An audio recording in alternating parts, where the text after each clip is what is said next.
We are live. All right. It is time. Happy Monday after week 2 of the NFL season. Mm-hmm.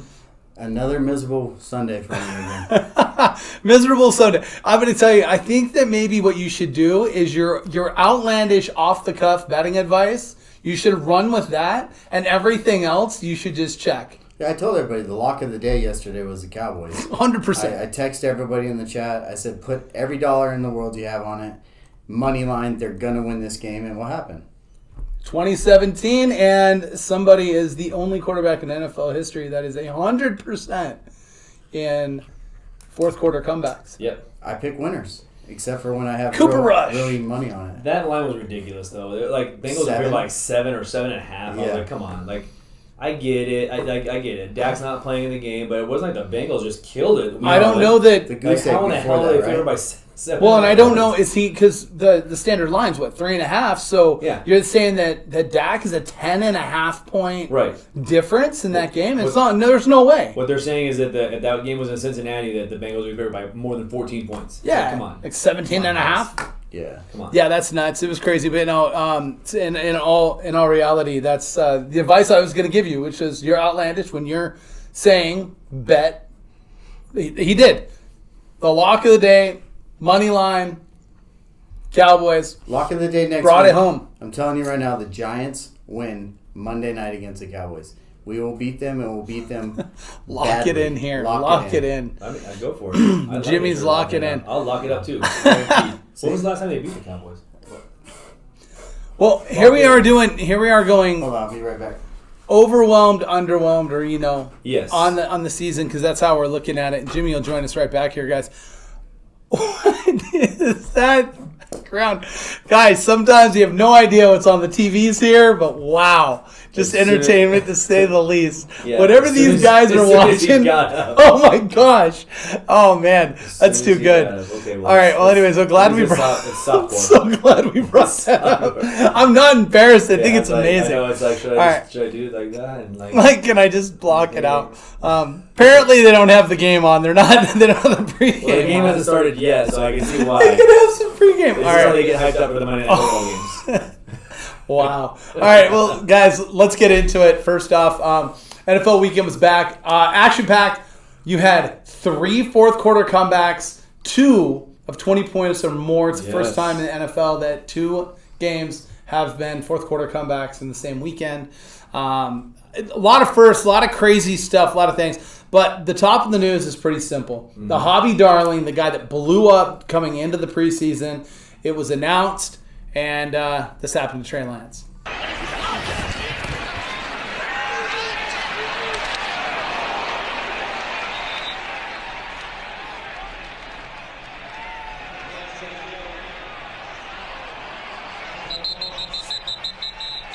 So you can see in the awkward turn there, you could tell in real time it was broken. Like, you could tell that was an issue. Yeah.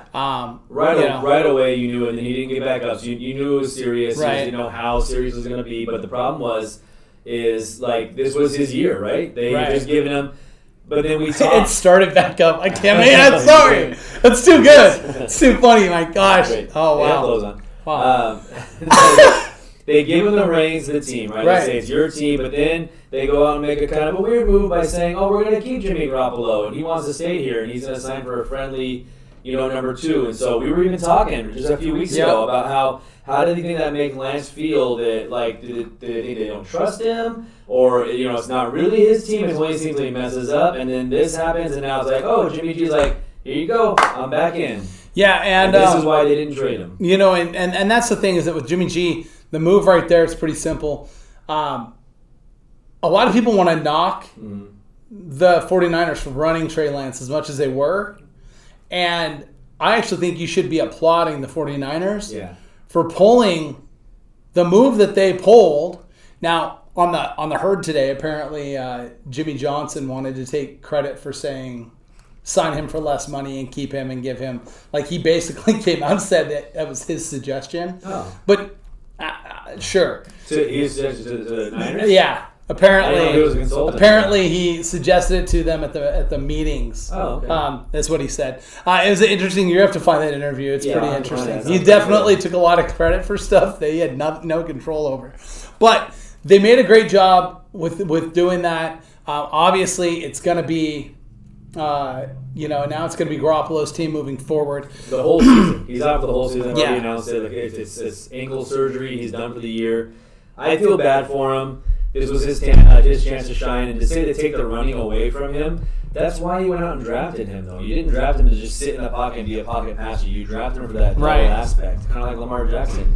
You didn't go out and draft Lamar Jackson just to stand back in the pocket and pass. You drafted him for his legs, right? And then every once in a while he's going to hit, the tight end on an out route, right? That's why you got him. You can't be mad about losing him to a running, a running play, because that's Trey Lance. That's what he brings to the table. Right, exactly.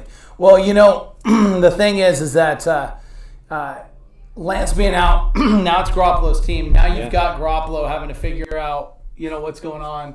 He obviously didn't practice a lot with the team, but I'm already seeing that people are saying that this actually is making the Niners a bigger favorite moving forward.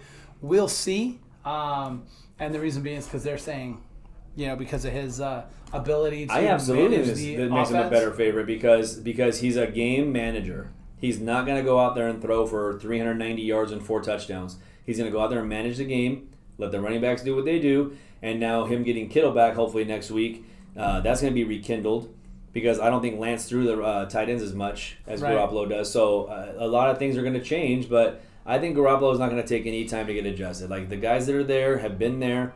He's going to be fine. Right. Cody, let me know if that mic is adjusted. Unfortunately, he said we had an echo, but we'll try to get figured. We've had some technical issues the last couple of weeks. The Godfather, though, does blame me for that. So for the echo or for all the troubles? All the troubles. All the troubles. It's all my fault. It's probably true. Another guy that had a good weekend, and his team did not win, but that was Lamar Jackson. Now, Lamar, what was interesting is that he's the fastest player to reach 10,000 career passing yards, 3,500 rushing, and he did it in 59 games. The thing that was amazing to me about this was the fact that he did it in 59 games, and the next closest person, Vic, did it in 143. I know the game's changed. I understand that things are different now. The passing yards, maybe I could understand, but just the pure fact that this guy in this day where every defensive line now has a guy that runs 4.3, like linemen, right? Like those running games for the quarterbacks shouldn't be as expansive as they were, in the 80s with the Steve Youngs and the 90s with the Michael Vicks and those guys. And the fact that it is, and being able to have all of that happen, like, is just I don't know. You know what I mean? Like, it's impressive to me. So why don't they sign him to an extension then? Why is he? Well, apparently they tried. Class? They tried and he turned it down. Yeah, they said they tried. He said they didn't, though. He said that they didn't want to come up for what, right? They were trying to do. I'm not really sure. I'm not sure what that situation is. Something's fishy with that. I think that the situation is that Lamar doesn't have an agent, and he doesn't know what he's doing. And so you've got a bunch of guys that think they can get one over on him, and you have him sitting there, like, not taking anything. Right. So there's no, give and take. I think it's primarily, and the whole thing, it's just, it is what it is. Lamar's going to play out the contract. He's probably not going to be a Raven next year. Yeah. He's going to get a ridiculous amount of money. He's going to get signed to like a 15-year contract. It's going to be something stupid. It's going to be something stupid he's going to regret. Yeah, and once that happens, then, obviously we'll have what that is. They did lose. They did lose the game, and the team that they lost the game to, again, got a guy like that that's breaking, setting those kind of records, and then in the same game, you had Tua go for 400-plus yards, crazy passer rating, ridiculous set of touchdowns. How many total touchdowns did he have? He threw 6. 6 touchdowns. Because they said he tied Brian Greasy's record, which I thought was funny because it wasn't Marino's record. So he actually passed Marino. Right. I didn't realize that Marino hadn't thrown 6 touchdowns ever in a game, but he tied Brian Greasy's number. Yeah, well, their defense was on a bunch of those Miami teams was so suspect. Yeah, but they also said that Tyreek Hill at the beginning, if you remember, like he went from Pat Mahomes to Tua, and then he even came out and said in the news that he's like, you will not believe how accurate. The accuracy was. I've been talking about Tua's accuracy since last year. Yeah. He was the most accurate quarterback in the NFL last year for the second half because he was hurt in the first half. Mm-hmm. And he's continued to show he's accurate. His accuracy is there. The deep ball he doesn't throw great. In fact, I would say both of the Tyreek Hill touchdowns. Tyreek, but this tells you how much of an athlete that guy is. He literally pulled up and went back and got the ball and then still outran everybody. Yeah, it was completely broken coverage on both of his late touchdowns there. But it just shows you that he is accurate. And so is it time to sell Tua? Has he not gone up enough for you guys to think? Well, Tua was on a slight uptick, and it started really at the end of the season. Right. We started seeing a little bit of an uptick. We saw a lot of it at Burbank when we went to the Burbank show. A lot of people asking about Tua, and it'll continue He's still to rise. Cheap though. No, he's still cheap in comparison to the other quarterbacks for both 20 and 21. Because if you watch what's going on out there, he's not that good. He's not that good. However, he does have great weapons, and when you have great weapons, it makes you look a lot better than you are. He's got two great wide receivers. He's got a very good tight end, and he's got decent running backs there. And you said they beefed up the offensive line, so that will hopefully keep him from injury. Yeah, having a good protection. He had a couple of slick little moves over the weekend. He's playing well, but you have to remember though that the hobby is built a lot on the hype machine. And the hype machine is real for Tua, and there's a fan base for him. Mm-hmm. So from a term investment, he's definitely not at the peak of his market. If he shows another game, it doesn't have to be this game, just shows he goes out and throws 3 touchdowns, 250 yards, no turnovers, and he does that in the next couple of weeks, and the world's going to get set on fire. They're going to say that he should be the MVP, which is another thing we talked about. Remember when you could get him at 1,400 to 1 because we said he could be a sneaky play for MVP? Yeah. And there you go. Like, I don't know, but I will tell you this, is that with Tyreek Hill and exactly what we said was going to happen, no one is going to be able to run down Tyreek Hill, and Jalen Waddle is just too good at running routes. And now that we're 2 weeks in, I like to, I'm going to do my overreaction. I told you guys that Waddle was the best receiver in the 21 class. I'm still standing by that. The guy runs an incredibly good route. I think he's very good, but I think Jamar Chase is better than he is still. And I just think, I think when measuring the wide receivers, you have to look at their quarterbacks. Yeah. Because the quarterbacks make the wide receiver. Of course. It's 100% what makes them. And Jamar Chase has a way better quarterback and Joe Burrow than Tua is. Waddle's right. They're all right there. And it's one thing that we can see now is rookies that come in to the league, they compete right away. Yeah, that's like the only position. Maybe a little bit at running back.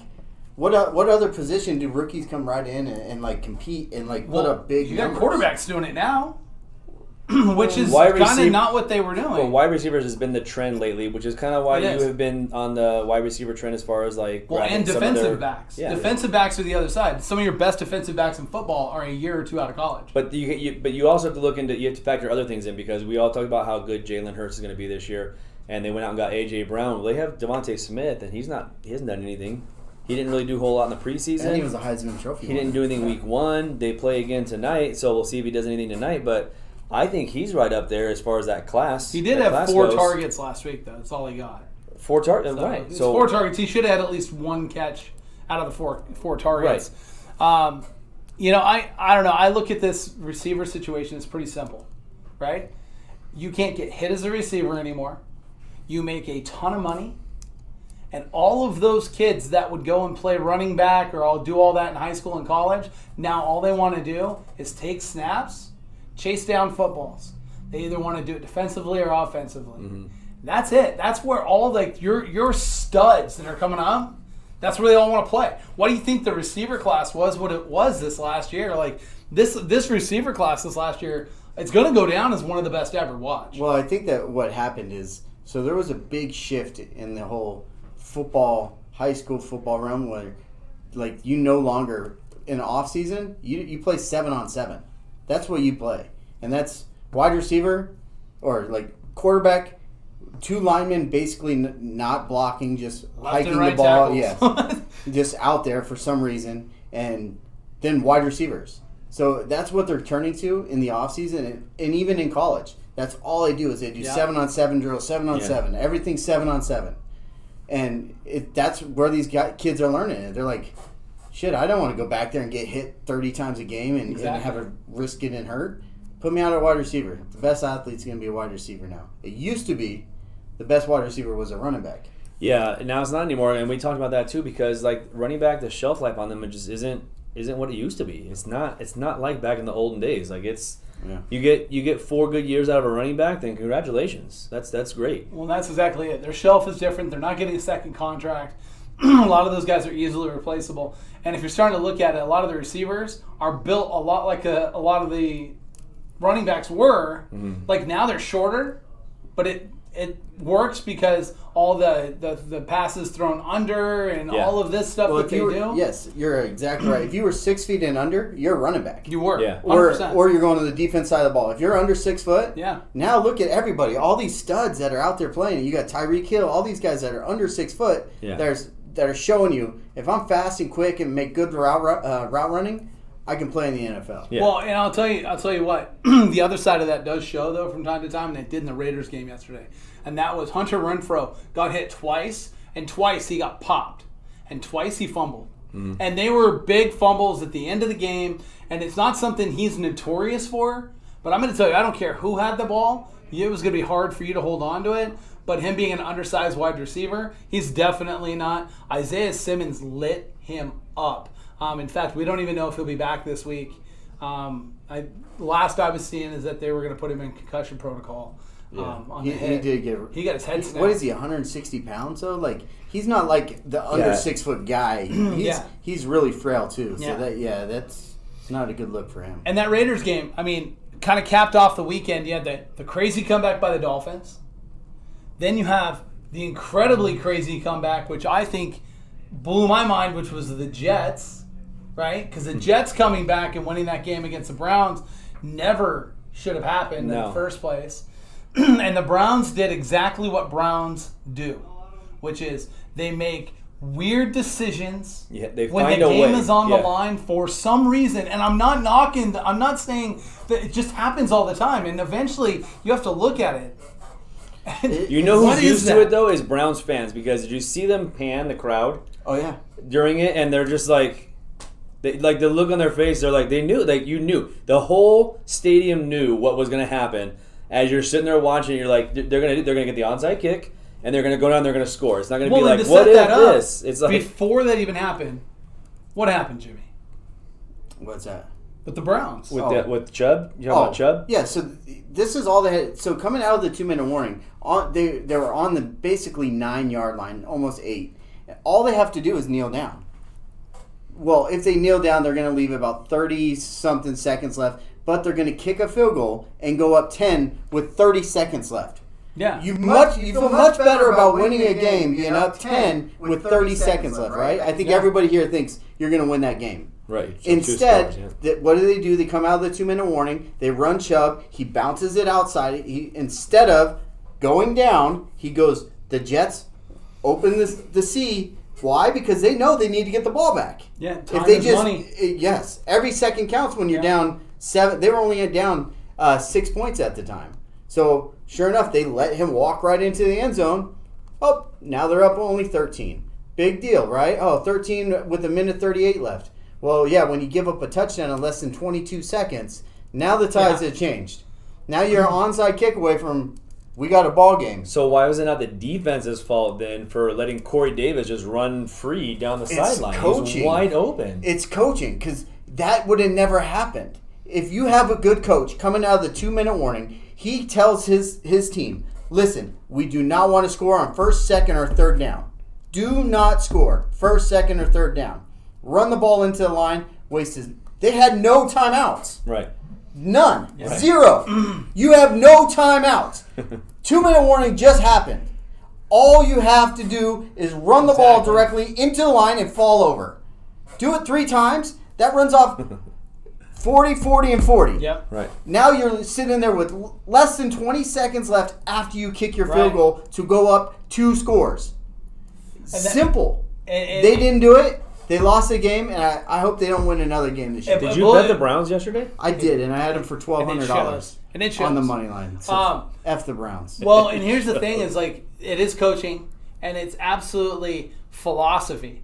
That's pure philosophy. Mm-hmm. You should be coaching that throughout the preseason. That's what it's there for. These guys should know better. But it goes back to, remember Frank Gore, trying to fall down, not go into the end zone, and they're pulling them into the end zone. Remember it's not like these players haven't seen it before. Yeah. Exactly. It's gone on throughout the year. Nick Chubb should have known this too, and especially for the program he came from in college. Like, he should absolutely have known this. It might be a little bit that, as players think the touchdown is king, it makes them money, whatever it is, and that can play. That's 100%. That's 100% of it. Is these players now have so much incentives into their contracts that they don't give a shit. They really don't. Right. And if they know hey, Nick Chubb says, shit, I didn't get to score last week. Why? Because they brought in Kareem Hunt 2 times.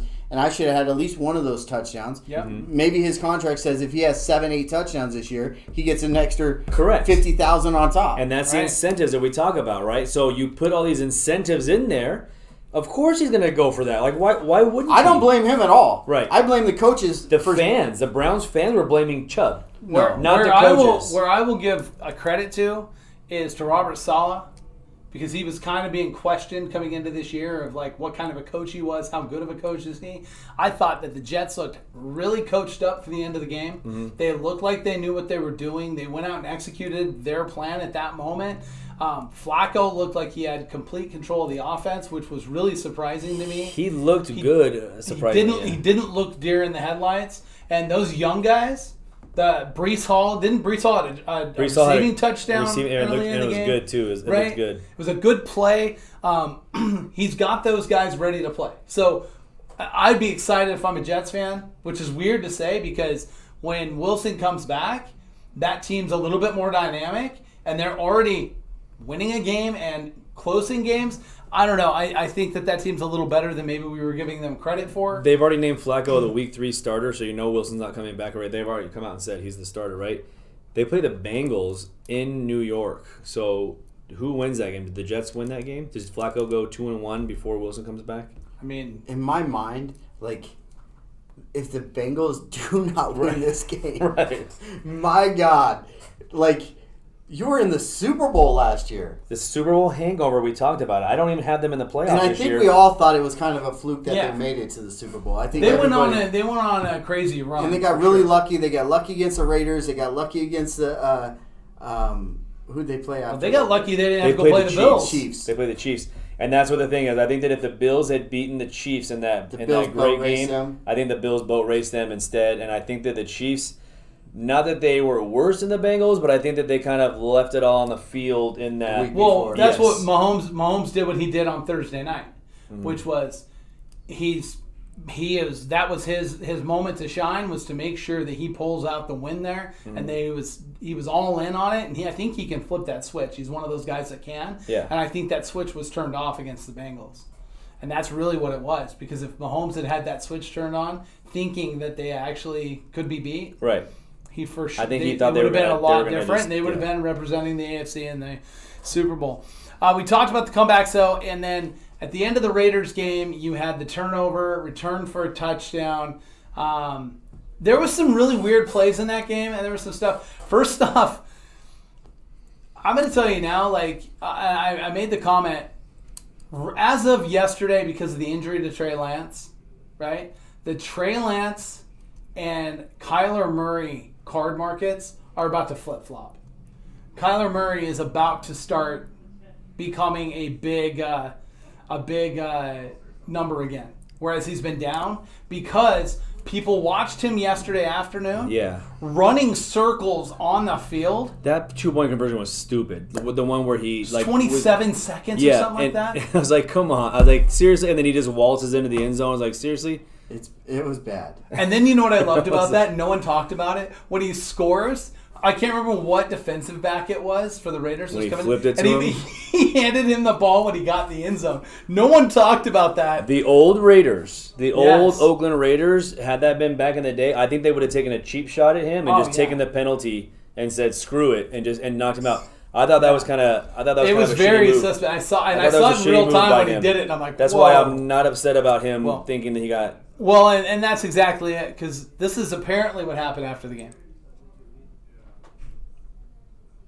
So the video's not great, but you'll notice right there a hand came over and smacked Kyler right in the face. It was a Raiders fan behind the Cardinals fans that were in front. Las Vegas Metro Police Department is actually looking into this.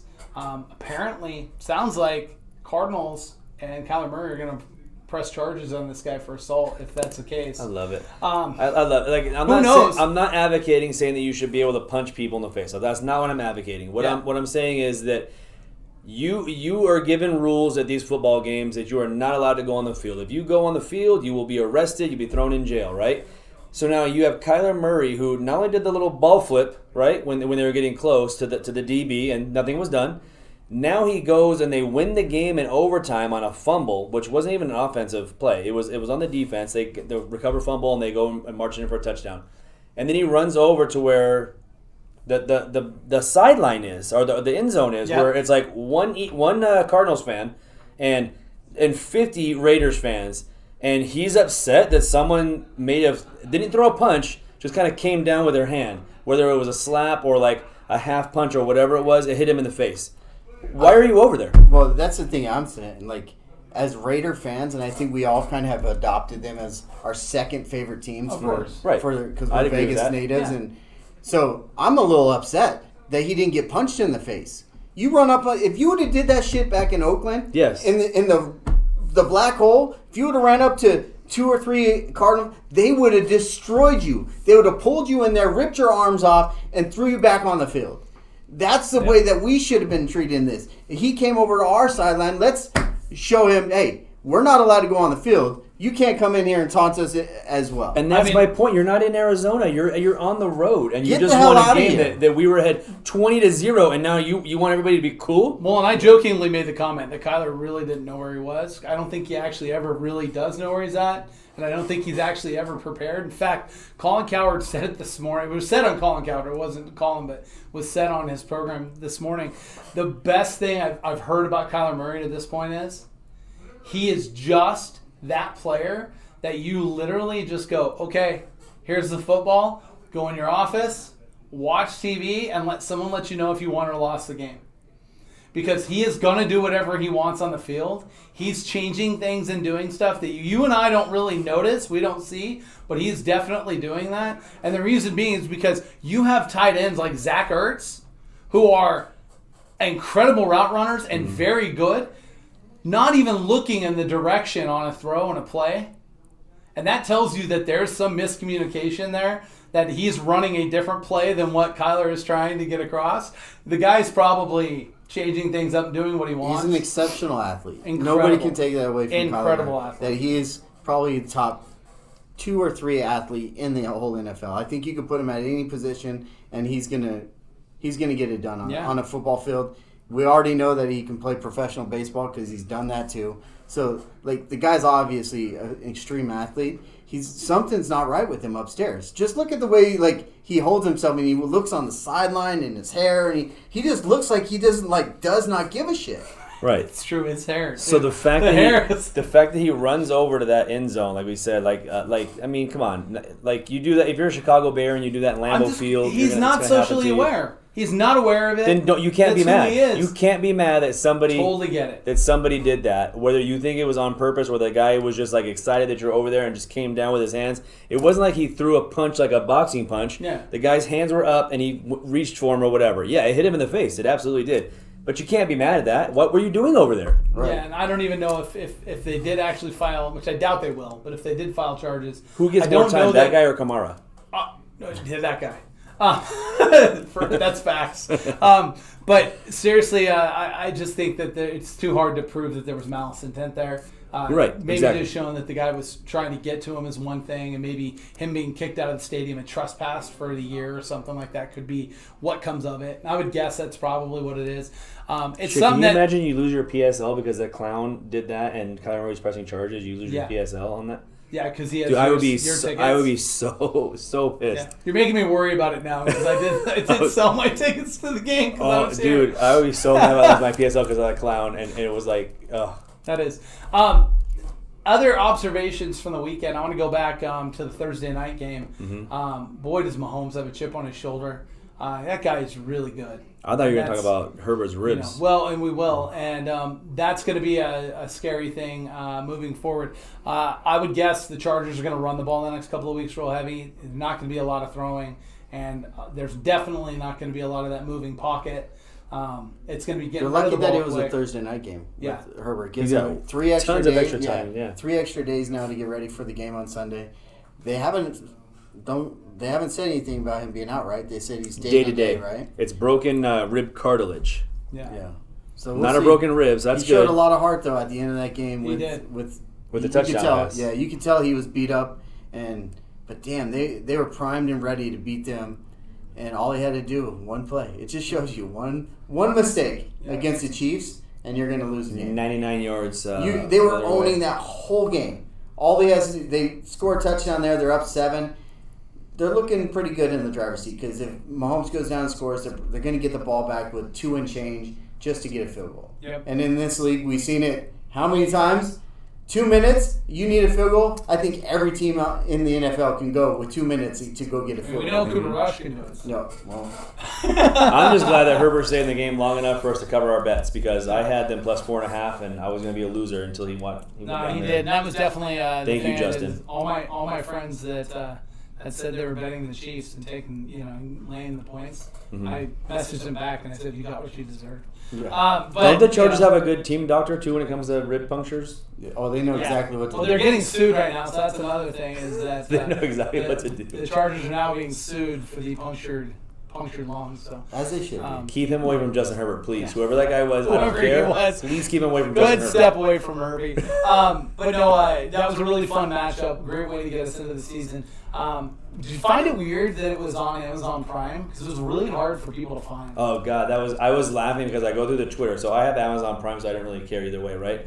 But going through Twitter that day, people were like, "I can't wait!" It's like 3 hours away from everybody. Half of the United States being pissed off because they can't find this game. Yeah. Because people just didn't realize it. People didn't realize it. And it was everybody that was over 50 years old. Yeah. Anybody that was over 50 years old. Where the hell is this game? Where's the game? My dad instantly calls me. He's like, "I can't find the game. Can you come help me?" That's what he says. "Can you come help me?" I'm like, and I show my brother, "Dad needs help finding the game." He has no clue. It's streaming. Yeah.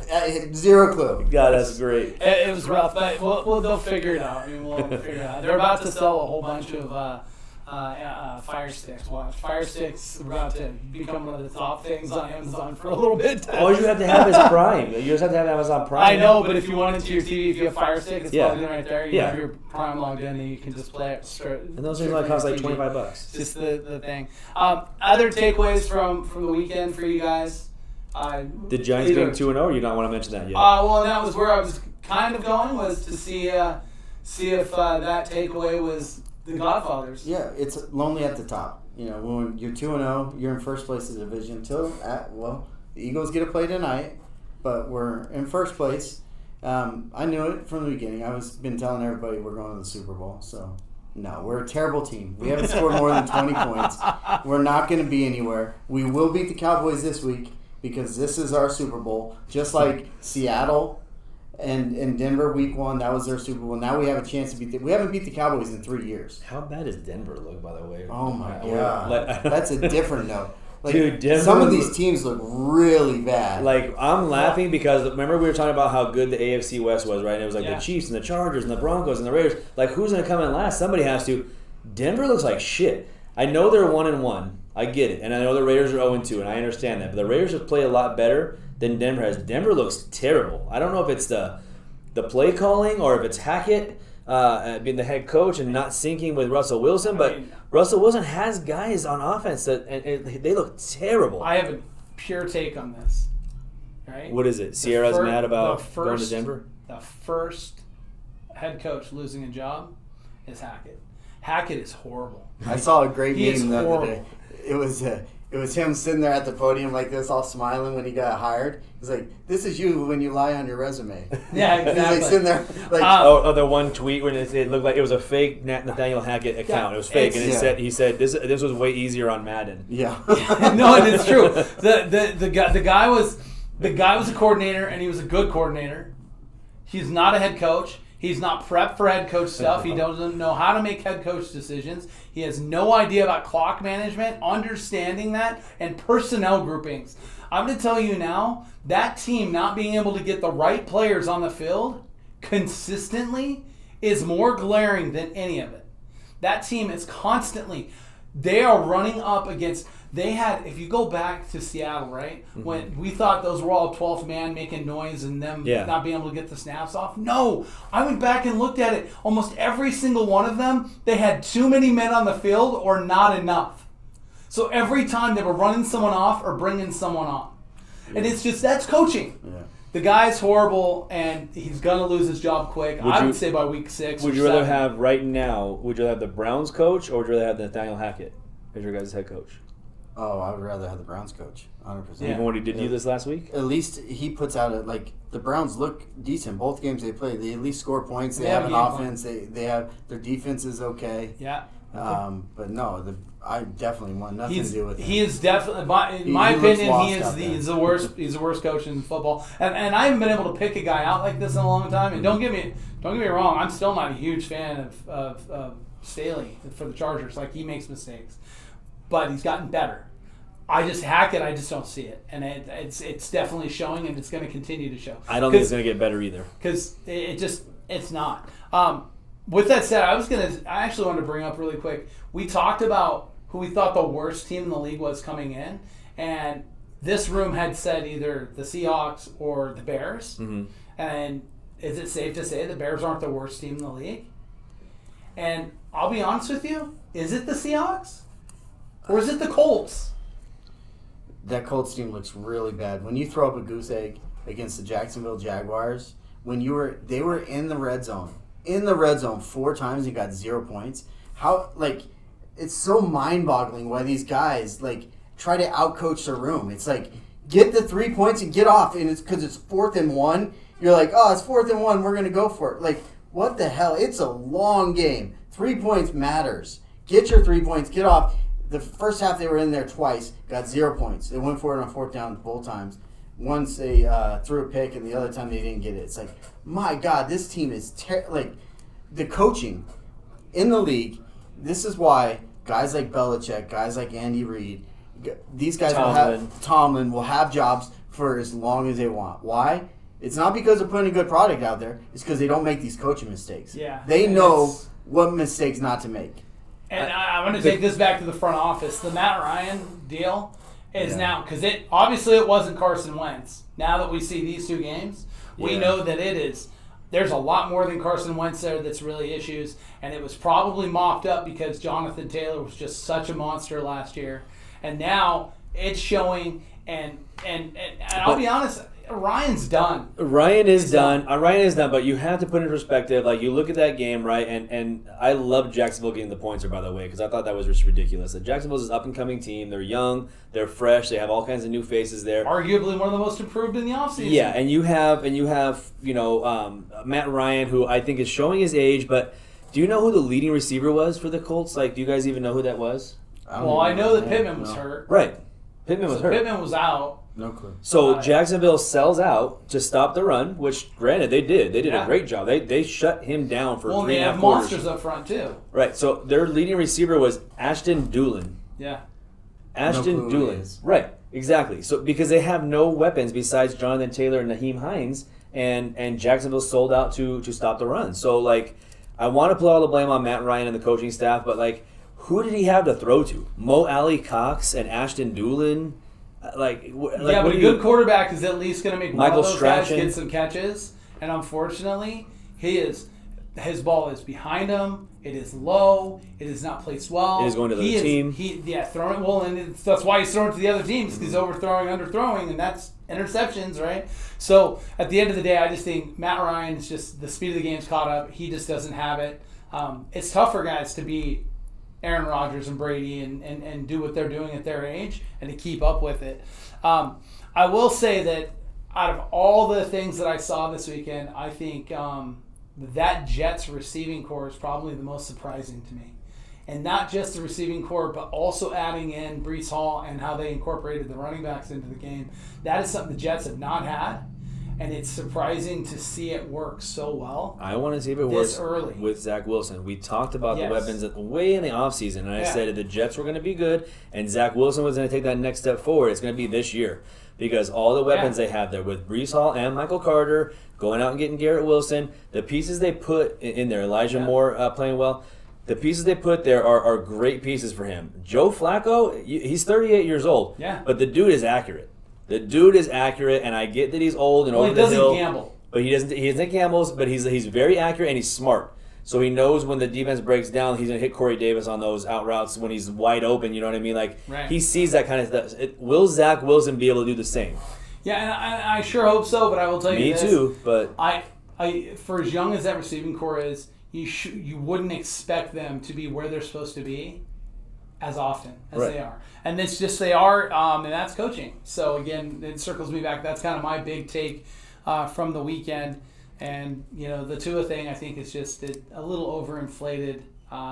That Ravens defense is not as good as people would hope. I will tell you. No, it was great them blaming each other, though. Funny. Yeah. And I don't know. The Ravens defense is not what it used to be. Good enough to win the division. It's not good enough to get deep in the playoffs, and that'll be kind of a thing for them.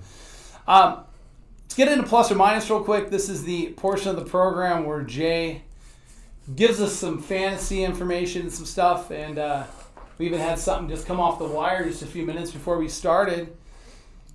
Gabe Davis, obviously, the game is probably getting ready to... Actually, he's getting ready to kick off in the next minute or so. 4:15, it's already up. There you go. So Gabe Davis is out. If you had him in your lineup still, sorry, because it's already past the time that thing's gone off. Yeah. So look for a big game from Isaiah McKenzie, obviously Stephon Diggs. What I wanted to talk about was some waiver wire ads. Obviously, if you're in a super flex league and someone had dropped Jimmy Garoppolo because he was, quote-unquote, the backup and didn't get traded, go out and get that guy. He's clearly your number one waiver ad if you're in a super flex league. As far as redraft leagues, just some guys' names to be on the lookout for. Raheem Mostert. Guy's been a stud in San Fran when he's been healthy. He goes to Miami to be the backup to Chase Edmonds. He was the guy that was in when they were in the hurry-up offense, when they did that comeback against the Baltimore Ravens. Chase Edmonds got a little bit of playing time, but Mostert was the guy that was getting the burn there.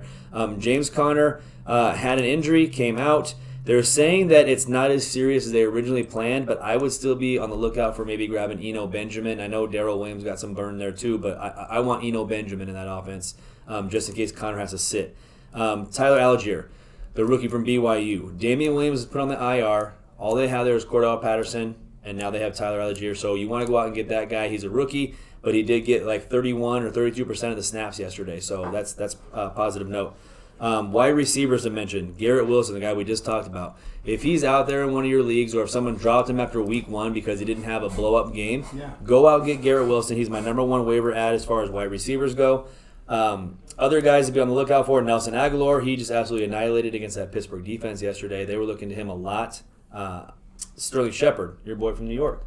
That seems to be their number one guy there. He's the only guy that actually can probably run a route besides Kadarius Toney, but Kadarius Toney can't get out of his head. But Shepard has been the guy for the last 5 years that he's like the solid go-to guy, but no one likes him because he's not the sexy name. Yeah. The dude is a good receiver. Granted, he's not like a big playmaking guy that's going to catch 250 yards or have a Jalen Waddle or Tyreek Hill type game, but he's solid week in and week out. He'll get you 6 or 7 catches. Every time. And Danny Dimes is putting the ball where he's supposed to this year. Yeah. He has a little bit more time. Mm-hmm.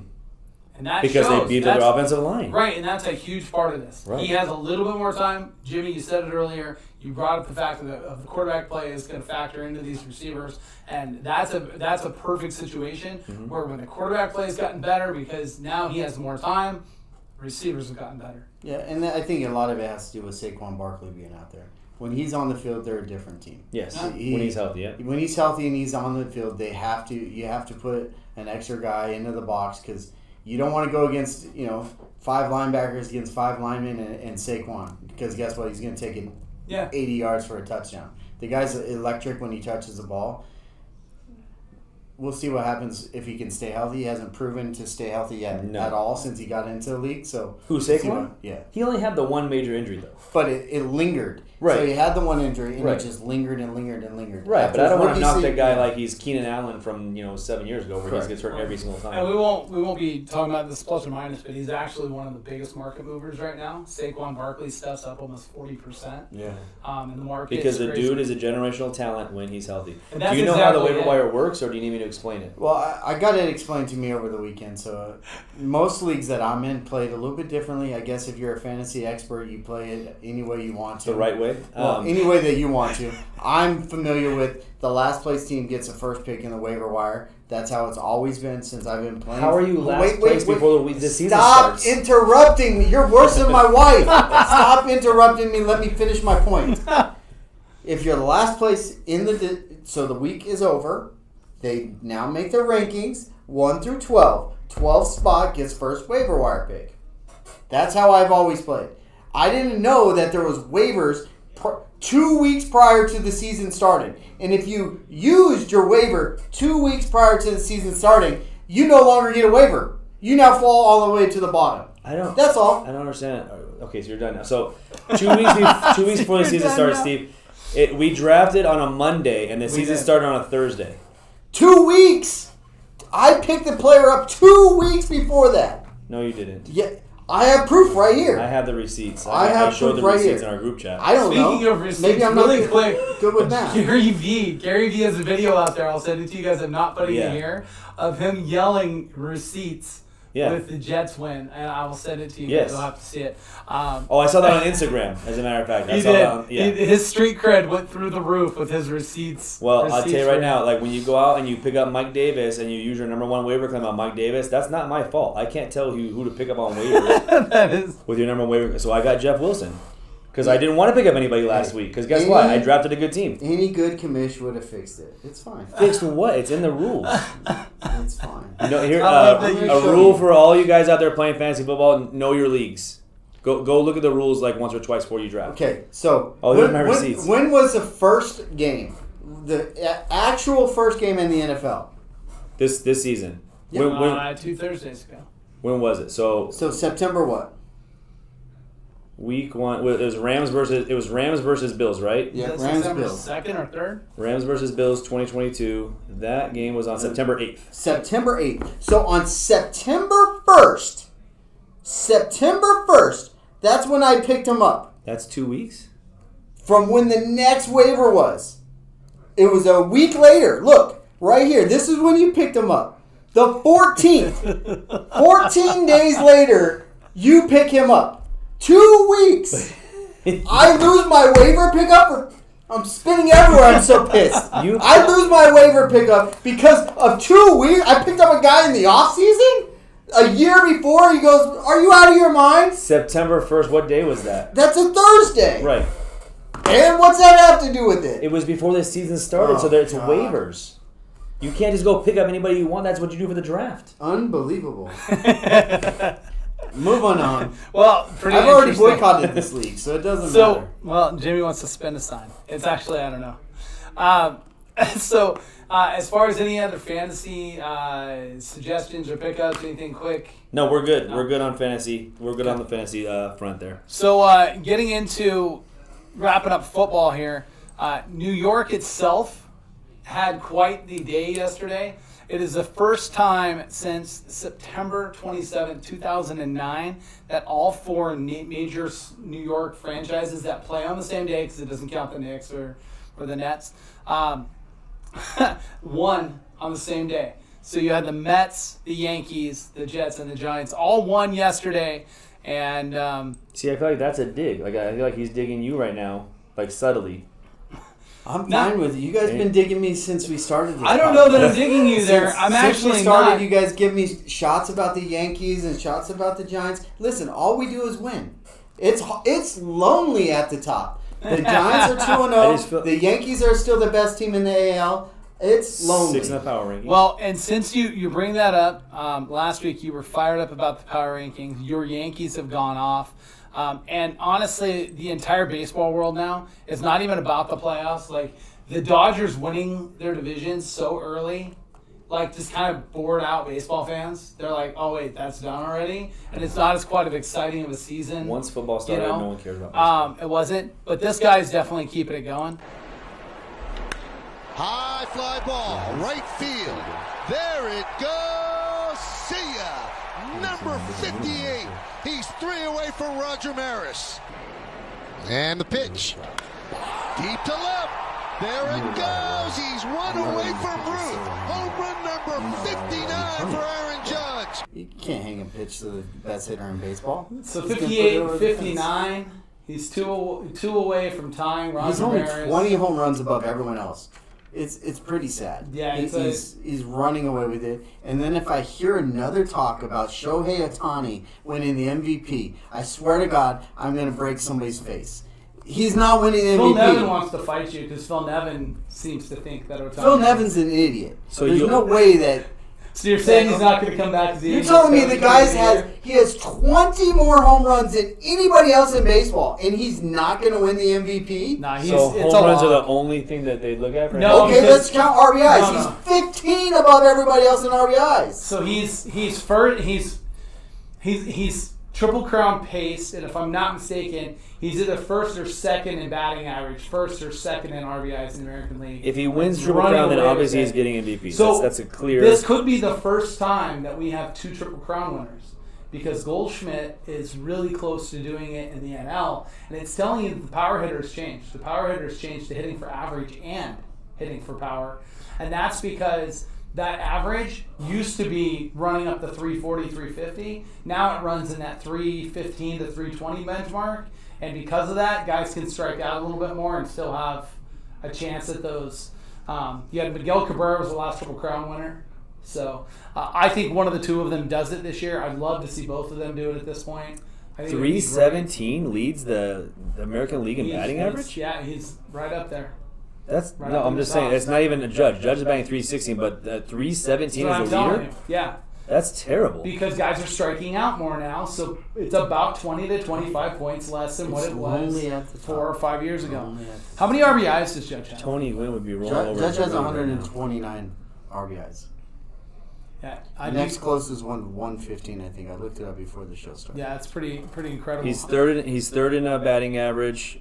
He's first in home runs, and he's first in RBIs with 127. But again, he's only a point behind in batting average, so it's not like he's leapfrogging people. Third is third. Wow. Third on a list where 2 positions are no respect.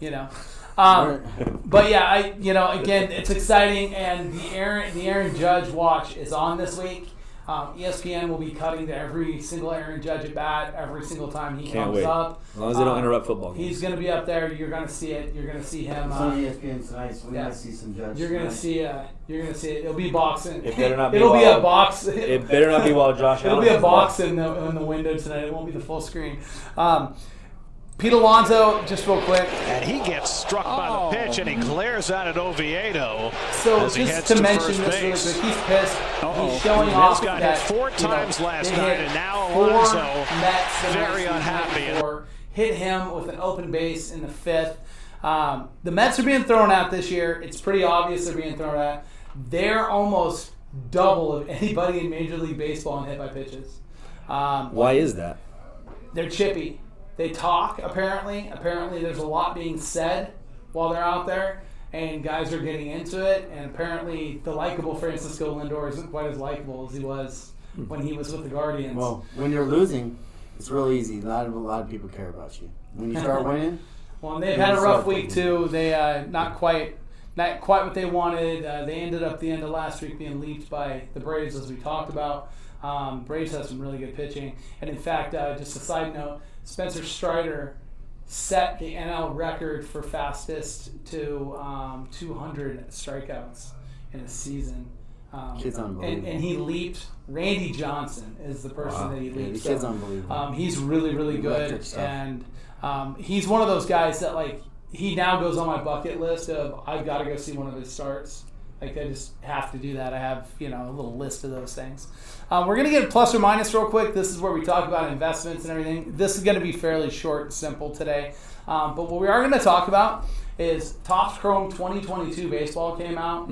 Came out on Friday. Had actually good little fanfare to it. People were fairly excited because it finally gave you a chase product for the 22 class where you actually had a good group of rookies. This class is definitely stronger than last year's. Probably rivals the 19 class of rookies.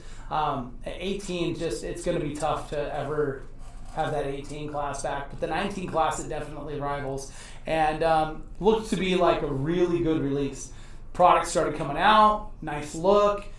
Inserts are really nice. They did this kind of like the home field advantage thing, but it's basically like, although it is kind of funny that there's some hometown guys that are on hometown cards that got traded and are no longer on those teams, like Matt Olson is on one. There's Juan Soto. But Soto is one. Yeah. But Soto you would have been able to catch. That would have been understandable. But Matt Olson and Freddie Freeman are the two that really kind of stand out. That product, though, comes out, it's got good fanfare, and then people are really excited, especially because they added colorways to the product this year. They added all the waves. You have the Ray waves now. You had everything all in this product. You thought that it was going to be this great. And then you had all these super short prints. And the super short prints were supposed to be your 5 key rookies. Well, 5 of the 7 key rookies, because Wander and O'Neal Cruz were not going to be super short prints because they were already inserted into the Topps baseball. So they decided they were going to super short print these cards. People are breaking them, and apparently they're not finding them. The 5 players: Hunter Green, Julio Rodriguez, Spencer Torkelson, C.J. Abrams, and Bobby Witt. And those guys are not showing up with the base short prints. Now, they're still showing up with like autos and color autos. Those are happening. Like Bobby Witt Redemption was found. Some of these things are out there, but the base short print's not out there. And it's starting to tick off at least the hobbyist out there. The baseball guy, you know how he is. The baseball guy is a checklist guy. 100% the checklist to a T. Like, they know exactly what color, how many of each number, but whatever it is. This situation is not good for Topps, that these 5 cards are not being found. So, what's the deal with it? It's a wait and see. The product's only been out for, 5 days? 4 days now? 4 days. 4 days and some 5 because people were opening it a little bit early. There's nothing online. We looked before the show started to see if any of the short prints have popped onto eBay at all. Nothing has. We're in, between the 3 of us, we're probably in 100 groups. Yeah. For card groups and different sports groups. Nobody has seen Nothing. any of these cards at all. Everybody's now talking about it. There's big names that are being talked about it, big name guys in the hobby. We'll see what happens. I'm a wait and see type of guy. Maybe it's really super, super, super short prints where, it's less than, they've only made 10 of them. But you would assume out of those 5 players that one of those cards would have been because now hit. if it is 10 of them, that's 50 cards. One of these is bound to pop up out of the 50 at some point. Well, you would think that if you broke a case, and like the shop here, we broke a couple cases, at least, right? Mm-hmm. And of that, no one's seen any of these cards, then you would think that you would see at least one of these players in a case. Even if it's in 2 cases, you would have seen at least one of them, and you're not. The variations are out there, and don't kind of understand the variations or the photo variations. There is different photo variations, and then they made refractors and autos of those. So there are a variety of different ways to hit. There's big Julio autos out there that are on the marketplace right now that you can get, and those are going to be massive. But if you can find one of these super short prints, let us know. Oh yeah. Yeah. I would love to see what it looks like. Yeah. If not, have a chance to buy it. But no, exactly. And I would love to see it. That's gonna be crazy. What this is gonna do though is we're talking that most likely these cards will end up in update. And then if they end up in update, the update product could be absolute bananas this year. This product, though, will have the autos that everyone's looking for, so don't sleep on it.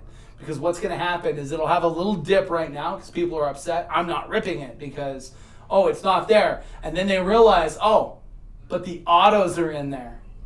I can get this parallel of such and such player like O'Neal Cruz and stuff like that is in there. Wander Franco out of 5 get hit auto. Yes. There's some massive stuff in this product. So don't sleep on it. This product is going to increase. If you go back and compare it to the 2019 product, that product has doubled, almost 2.5 times what it was when it came out. The 18 product is about 4 to 5 times what it was when it came out. So this is an opportunity, guys, to grab this product. Even if you buy it just to sit on it to have the wax, you could do that. So there is an investment point to it. And with a little bit of a dip, good time to catch it. But watch your update. Update is going to be one of those ones that it's going to hit, and the day 1 price will not be day 2 price. It will change prices day 2. If those short prints are in there and not in this release, you will absolutely see the world will be on fire as far as baseball goes for at least those top 3 of the Torkelson, Witt, and Julio. They'll be looking for. So we'll see what happens with it. Releases this week? Gold Standard Football is coming out, and also Chronicles Basketball on Friday. So 2 good releases, Gold Standard Football, Chronicles Basketball. We'll be doing more Topps Chrome the rest of the week on Whatnot. Steve has a big singles and slab show coming up Tuesday and Wednesday night for baseball, and then Bob's doing singles and slabs tonight for basketball. And make sure you can catch on the website if you want to know when a show is. We're keeping it updated about every 2 or 3 days. You can go on there and get the direct links to go directly to the show to make it a little easier to find it. I know some of you guys have talked about making it a little easier to find our Whatnot shows. It's as simple as just going to the website, clicking the link, and heading there. And then also the breaks group. We're back. We're running breaks in the breaks group. We've got more posted for you guys this week, and we'll definitely get that back in there. We'd kind of taken the hiatus just so we could give you guys an opportunity to kind of get into the new changes in the group. Now that's happened, we're back, we're up and running. If there's something you guys want to see, give us a suggestion. We'd love to hear from you on it. And otherwise, we got games. Yeah, 2 games to watch tonight. And I think does everybody in the room have action players in action? I know I do. I've got all 13 leagues. I got 2 big matchups tonight, and I need Dawson Knox, baby. I need Brown, and I had to pick up Treylon Burks to take place of Gabe Davis. So I had to go the other side of the ball there. There you go. We'll see what happens. So, all right, boys, let's go Monster on it.